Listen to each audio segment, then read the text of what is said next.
What's up, everyone? Peti Kish Hun here, and today we're gonna be talking about this right here, guys. I'm on Niche Gamer, and they have this article here, and it says Masahiro Sakurai says Japanese devs should make unique Japanese games, not westernized games. Agreed.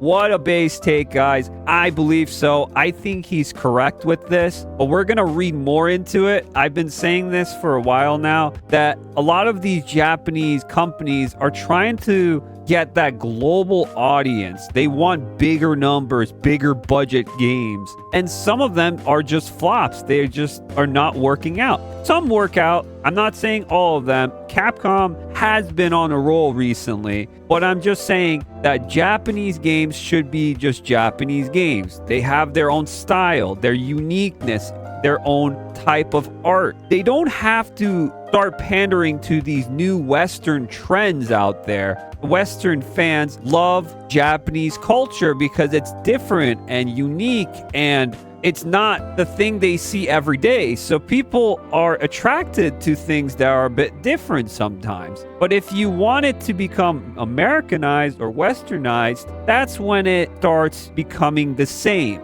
And it's going to start getting boring, and it's going to lose its uniqueness. And that's what Sakurai is saying here, the creator of Smash Brothers, the creator of Kirby. So we're going to read this article here to see what he actually thinks about this whole thing.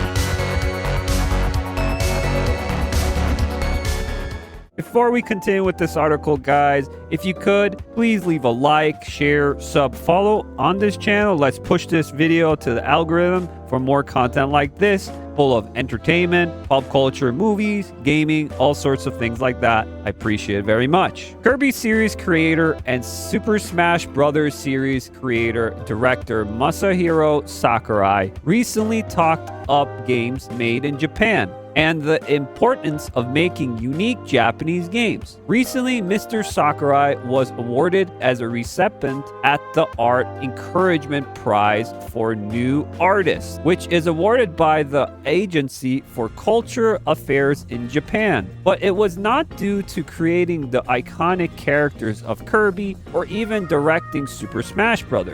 Instead, it was due to his YouTube channel, Masahiro Sakurai, on creating games. While giving an interview to Intax, Sakurai expressed his opinion that Japanese studios were overdoing it with trying to cater to an American audience. It's not necessarily my own idea, but the trend in the game industry is that Japanese people should go ahead and do what Japanese people like to do. I think that is a good idea, Sakurai said. He added, a while ago, there was a culture of let's make Americanized products because they are popular in the US, and so on. There was certainly such a culture. However, surprisingly, I feel that Japanese game lovers overseas are not looking for such things, but rather for Japanese uniqueness and fun. Sakurai elaborated, in other words, I thought that the idea would be to make games the way you like them and have people who can accept them, enjoy them. Yes, I believe so. Sakurai is saying something here. I think he's right about this. Make you what you want to make. Yes, you can do that, but these companies these days don't do that. I feel like a lot of Japanese devs are going to start coming forward and talking about this, that other companies also are trying to get that global audience, but they're forgetting their own audience. They're trying to go after trends. They're trying to see what's the new hot thing that's going on to, get that big money. They can make these crazy looking games, and then when it comes push to shove, when it actually is shown off or is done, they just don't work out. A lot of these devs and these companies where they started, they only had like a couple of people that were super passionate about their ideas, their art form, and they wanted to express it in their games. That's why indie games have had a boom recently, and AAA game market has been going down. There's games right now on Steam you can find made by just one person that is outselling a lot of AAA games at this very moment. Games just were fun. The trend of changing games to suit Western taste is not new one, but it has accelerated in recent years. Some games even feature terminology like Riz and other brain rot terminology that is popular with younger Gen Z kids, and certainly Alpha. This can dilute the experience for both Japanese audiences and Western audiences who sought out anime because of its own unique aesthetic. Changing game dialogue and story choices to include American slang terms could end up simply running a piece of what had made anime attractive to the Western fans to begin with. Like I said, the localizers are a big problem. The localizers, most of the time, the root of the problem in this situation, I think. But also, there is this idea that is getting pushed, I think, in Japan, that this is what people want. Western firms come to Japan and they push these ideas of this is what people want. And then they're like, okay, we'll do this. But in reality, not social media, but in reality, people don't care about that stuff. People just want a fun game. I talked about this in my live stream, guys, with Square Enix. I did talk about this a little bit, but yes, Final Fantasy VII Rebirth director says Japanese devs now create with a global audience in mind from the very start. Confirms game subject, truly ethnical reviews tailored to different regions. Some people are saying with Sakurai this too as well is, no, it's fine as it is with the global audience. Like, you trying to appeal more people, yeah. But I feel like it just ruins it, though. Like, I played Japanese games back in the day, and I know that I was playing a Japanese game, and I know what I'm going to get into when I'm playing these games. You're going to have that cheesy dialogue, obviously because of the translation problems, but I didn't care. The stories that what mattered. It impacted me when I played these Japanese games. When I played Final Fantasy, when I played Kingdom Hearts. Like, those games, yes, they were cheesy. Guess what? The story was impactful. The characters were great.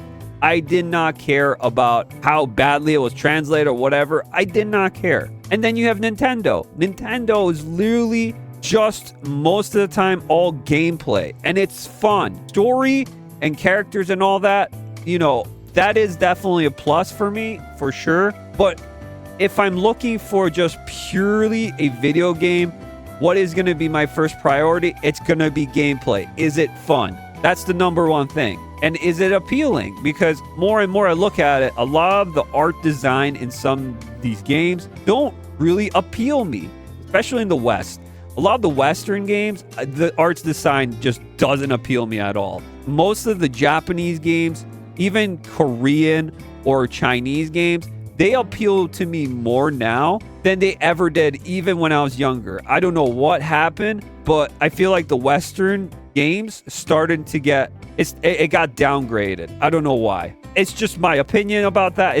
That's what I've noticed recently in years, that I've enjoyed more of the Eastern games than the Western games in general. And here's another one with Resident Evil 4 and Devil May Cry 4 producer admits industry has grown to point where a game just being fun isn't enough to sell. Being fun is not enough to sell, but it should be the number one priority, gameplay and being fun, to be honest. So here, I found a little bit here with the producer for Resident Evil 4 and Devil May Cry 4, as well as Harada, the guy who's the Tekken dude, the creator.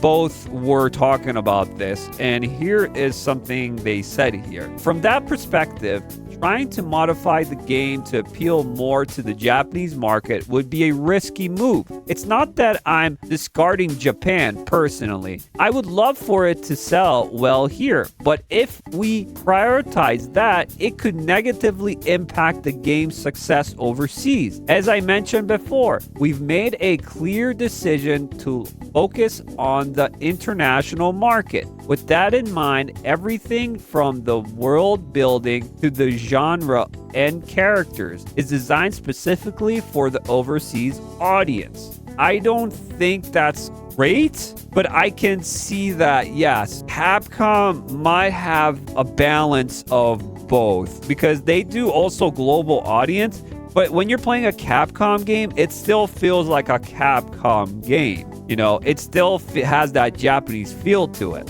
So I think Capcom has a nice balance. It's a very interesting subject, and I could see both sides of this where people are like, no, and then some people are saying yes, what Sakurai is saying as well. Silent Hill F director, he also said something like this, and more Japanese devs are going to come forward and are going to talk about this. What do you guys think overall about this whole thing? Let me know in the comments below. I thank you so much for watching this long, and if you didn't like this video, I still thank you so much for watching this long. Until the next time, guys, I'll see you in the next one. Have a good one, all.